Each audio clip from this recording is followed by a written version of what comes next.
Boa noite, começando mais uma live sobre fundos imobiliários. Hoje, 5 fatos sobre MXRF, um vídeo objetivo, direto ao ponto. Vamos lá, 20 de janeiro de 2025. Vamos ao primeiro fato. Ele é o fundo mais popular do mercado, com 1,5 milhão de investidores, PL de quase 4 bi, 3,96 e 11 milhões em liquidez diária. Então, mostra aí a relevância do MXRF no mercado hoje de fundos imobiliários. No fato número 2, taxa de administração consolidada entre gestão e administração de 0,9 e não há taxa de performance. Então, um fundo que tem um custo relativamente baixo, Inclusive, fizemos a conta aqui nos últimos 12 meses, uma relação por volta de 7,5% entre as despesas operacionais e as receitas totais nos últimos 12 meses. O fundo não tem alavancagem, inclusive nos últimos meses aí, a gente não conseguiu identificar nenhum momento que o fundo procurou aí essa estratégia de operações compromissadas reversas. Fato número 3, poderia melhorar a transparência na DRE quanto à gestão ativa. A gente não consegue discernir muito bem qual que é o ganho de capital. Às vezes eles colocam no texto, mas é difícil de você ter que ficar fazendo uma conta reversa. Então poderia ter ali na própria DRE uma informação mais apurada sobre as informações sobre a gestão ativa que acontece dentro do portfólio. Reservas acumuladas também é um número que às vezes eles colocam a inflação acruada, mas, enfim, poderia estar mais claro também na própria DRE qual é a reserva acumulada do fundo. O portfólio é bem diversificado, embora é um fundo melhor enquadrado como fundo de papel, fundo de recebíveis. Hoje, 81,5% está em CRIs, 10,2% em fundos imobiliários, uma posição em permutas financeiras de 4,7% e caixa de 3,6%. A taxa média ponderada, se vocês observarem, inclusive a distribuição por indexadores, vocês vão perceber que é um fundo mais voltado para a inflação. Não só pelo book de fundos imobiliários, mas como naturalmente pelas permutas que a gente vai ver daqui a pouco. Então, hoje, o fundo tem 74% alocado em IPCA+, INCC+, 8,51. E 15% em CDI+, 2,64. Aí a gente coloca a taxa pela marcação ao mercado, mais pela aquisição é o que mais interessa, inclusive sobre taxação, sobre média de marcação ao mercado. Inclusive, eu fiz um vídeo na semana passada, vale vocês conferirem para entender melhor o que isso significa, tá? Não tem nada em pré-fixado e tem 11% em fundo imobiliário, como eu falei, na verdade 10,2%, O spread de crédito hoje de 134 e um LTV aí de 54%. O que isso quer dizer? Que o fundo hoje ele tem garantias o dobro praticamente do que ele emprestou. Por isso que o LTV é praticamente 50%, ou seja, ele emprestou metade daquilo que vale as garantias. Obviamente isso é um número bem dinâmico, não dá para nós termos isso sempre como verdade absoluta, porque é dinâmico e depende também de condições futuramente de vendas, caso seja necessário aí a execução de determinadas garantias, tá bom? Seguindo em frente, aqui está o book de fundos imobiliários, como eu falei que eu ia colocar aqui nessa página, até coloquei aqui, ver book na próxima página. Você vai observar naturalmente que as maiores posições aí, LP, unidades autônomas, tem um pouquinho de renda urbana também, embora o SPVJ já juntou com a HGRU, tem o Maná, que é fundo hedge fund, que também tem bastante CRI, Game é um fundo de papel, NCRI fundo de papel. Então, o que nós temos? Um híbrido aqui entre fundos de papéis, essencialmente. Tem tijolo também, como HGRU e Gari, sim, e o próprio SPVJ, mas a grande maioria é fundo de papel ou desenvolvimento. Então, LP, que é um fundo de residencial, que inclusive está em processo de amortização, um fundo não conhecido das pessoas físicas, é uma base fechada aí de investidores, então muito restrito a grupos profissionais de investidores, unidades autônomas. Então, o que isso quer dizer? O que a gente pode entender, como eu coloquei aqui, que podemos entender do book de fundos imobiliários? Que o MXRF, ele é um clássico fundo de papel, e aquilo que é fundo imobiliário nele é muita coisa relacionada a papel ou a desenvolvimento, inclusive, se eu só confirmar aqui o nome, que me fugiu aqui agora, Lago da Pedra, isso, eu estava na dúvida se era Lagoa ou Lago da Pedra, o LP11, tá bom? É um fundo bem restrito aí a investidores profissionais, tá bom?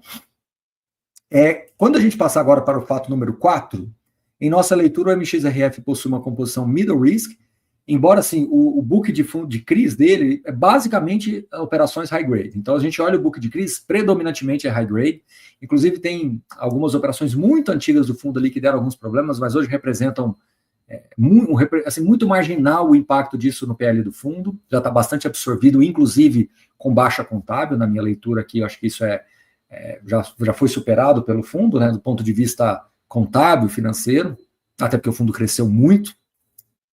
Isso aqui é resquício lá da junção do MXRF com o XP Gaia, para quem é mais antigo em fundos imobiliários vai lembrar disso. Então, o que faz o fundo ter uma característica middle risk na nossa visão é porque ele tem uma exposição também em permutas financeiras, né? O que são permutas? As permutas físicas, naturalmente, é quando você tem ali um terreno e você troca aquele terreno por unidades residenciais, ou enfim, alguma coisa que está sendo desenvolvida, em geral, unidades residenciais, que é o perfil aqui de acesso do MXRF, né? Que é construção construção vertical, né? Prédios residenciais, essencialmente. Então, a permuta física é quando você tem um terreno e você permuta aquela área do terreno em troca de área construída dessas unidades, né? Aí tem várias contas, tem várias estratégias aí, não vem ao caso.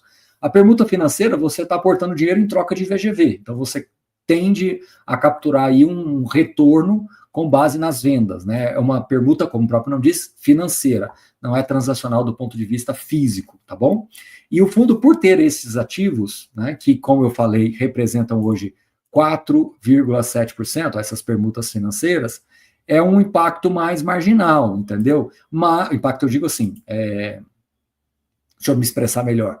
Ele tem um retorno interessante, aí cerca de 8% hoje são essas permutas financeiras, mas o que eu quero dizer é que o importante aqui é trazer que o fato de ter esses ativos misturado com um book de fundos imobiliários que também tem desenvolvimento imobiliário e ter alguns créditos ali dentro que também tem uma característica um pouquinho mais, com risco um pouquinho mais elevado, no combo eu enquadraria o MXRF como um fundo middle risk, entendeu? Embora predominantemente no seu book de CRIs você tenha operações high grade. Aliás, pessoal, eu cometi um erro aqui, acabei de ver. Erro, faço questão. Por favor, predominantemente high grade, não é high yield. Por favor, high grade. Eu vou até fazer alguma coisa aqui em tempo real com vocês, porque eu não quero correr o risco disso ficar mal interpretado. Então, eu vou até abrir aqui o PowerPoint aqui, eu vou até compartilhar de um jeito diferente aqui, para não corrermos o risco, deixa eu ver se eu consigo aqui rapidamente, não é high yield, é high grade, aqui, ó. Vou até colocar aqui em vermelhinho, aqui, sublinhado. Vou colocar só sublinhado aqui, que já é suficiente, né? Deixa eu salvar aqui. Foi um erro meu aqui, de última hora, mas vamos, em tempo real aqui, corrigir isso daqui. Vamos lá.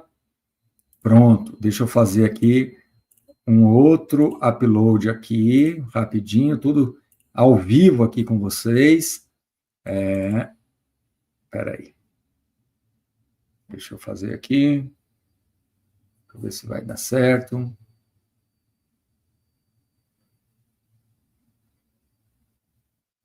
Só um pouquinho, pessoal. Só um segundo.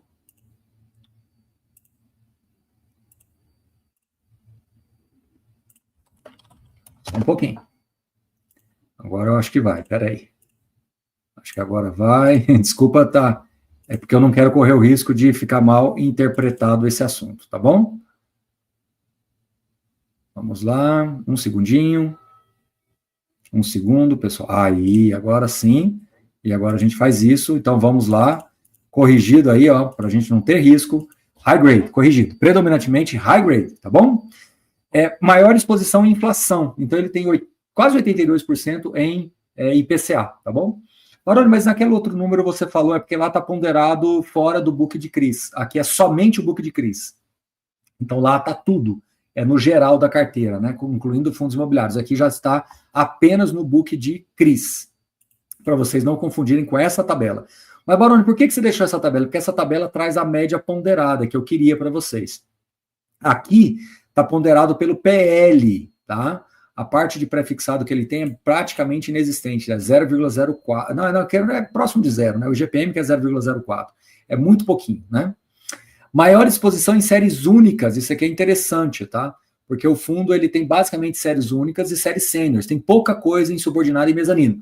mais um motivo para dizermos por que nós acreditamos que, predominantemente, o book de CRIs é high grade, tá bom? Séries únicas e sêniors, via de regra, são preferenciais no recebimento do fluxo. As sêniors, obviamente, você tem um escalonamento. A única, ela é diretamente preferencial, não tem nem dúvida, tá bom? E o quinto e último, antes disso, representou 8,1% das receitas dos últimos 12 meses. Isso daqui, inclusive, é muito legal de vocês entenderem, tá? Hoje, o book de permutas financeiras tem um retorno por volta de INCC e IPCA mais quase 14, né? 13,96. Tem cerca de 217 milhões alocados nessa estratégia.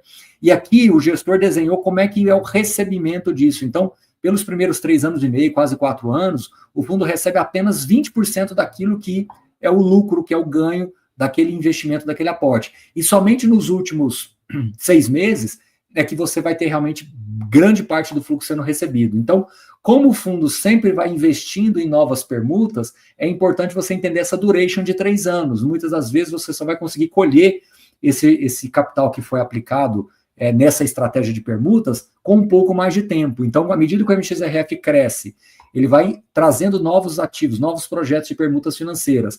É natural que, às vezes, no curto prazo, você não colha todos os frutos dessa estratégia. É uma estratégia que, na minha opinião, ela é uma cerejinha ali do bolo, né? Uma pimentinha da carteira, claro, que é um pouco mais de risco, mas é uma cerejinha do bolo para diferenciá-lo daqueles fundos de papéis tradicionais. Acho que esse é o ponto mais importante de todos nós entendermos.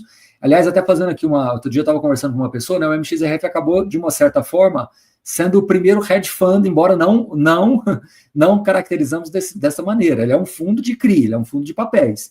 Mas pelo fato de ter buscado essa estratégia de permutas financeiras e também ter fundos imobiliários, de alguma forma a gente pode associar a que é uma tese hoje mais requintada aí dos hedge funds. Os hedge funds, claro, eles podem ter SPE diretamente também, pode ter ações imobiliárias. Então o MXRF ele foi meio que um precursor, ainda que instintivamente, daquilo que seria o hedge fund, né? Ele procurou unir o melhor dos fundos de papéis ali e os FOFs, né? Então ele procurou criar uma estratégia alternativa de alocação de capital. E não é de hoje, eles já fazem isso há bastante tempo, tá? E o quinto e último fato, eu diria o mais importante. Por que eu acho que é o mais importante? Porque esse fundo existe há 12, 13 anos, né? E o fato dele existir há muito tempo permitiu que ele atravessasse vários ciclos de juros altos, juros baixos, recessão, crédito, que tiveram épocas que o fundo teve ali, nessa fusão com o XPH, tiveram vários eventos de crédito, teve a questão, na época lá da definição contábil do fundo, então ele passou por muitos e muitos momentos. Muitas das vezes eu vejo os investidores comparando fundos imobiliários, fazendo recortes temporais muito ali desfavoráveis, né, pegando exatamente o pico ali de 2019 e querendo inferir que fundo imobiliário é bom ou ruim por um recorte de 5 anos, onde nesse período de 5 anos, durante 3 anos, os juros esteve em 2 dígitos, tivemos a inflação também em 2 dígitos, tivemos deflação, tivemos pandemia, segunda onda de pandemia, e dizer se fundo imobiliário é bom ou não neste recorte temporal. Neste caso do MXRF, que é um fundo tranquilo, né? Fundos imobiliários, permutas e a maioria CRIs, olha o resultado aqui desses últimos anos, né? O MXRF entregou um resultado de 346% acumulado, rendimento mais cota.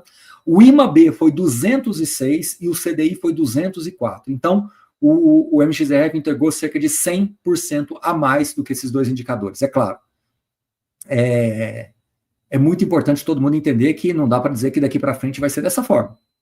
Mas analisar fundo imobiliário com 3, 4, 5 anos...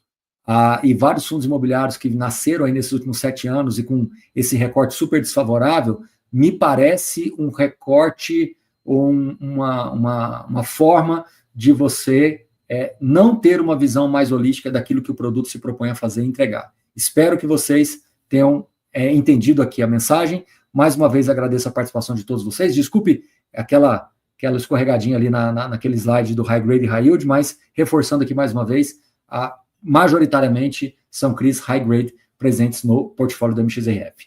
No mais, um grande abraço a todos vocês. Qual a conclusão? A conclusão é isso.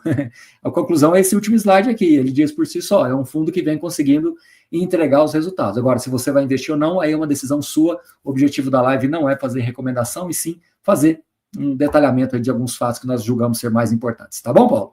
Um grande abraço a todos vocês, uma boa semana e até a próxima. Valeu!